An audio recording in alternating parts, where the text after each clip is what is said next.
Arī es dzīvē esmu saskāries ar to, ka man ir nācies stāstīt vai savu piedzīvoto, pārdzīvoto, bet daudzos gadījumos es neesmu bijis sadzirdēts.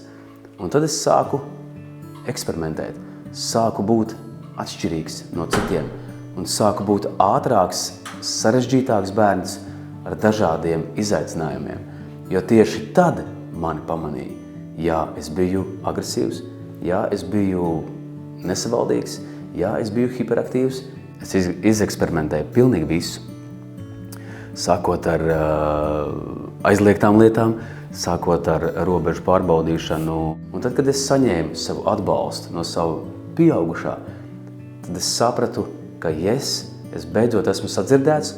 Tad, kad es noticēju, ka es varu uzticēties tev kā pieaugušam, tad es sapratu, ka tā ir tāda drošākā sajūta, ka tevi kāds sadzird, tevi kāds uzklausa, un tu kādam vari to savu ikdienu vai notikumus izstāstīt.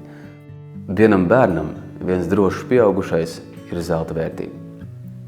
Nav jābūt abiem bioloģiskajiem vecākiem blakus dienu no dienas, lai tu saņemtu to savu stabilo, uzticamo pieaugušo, kuram tu tiešām uzticies.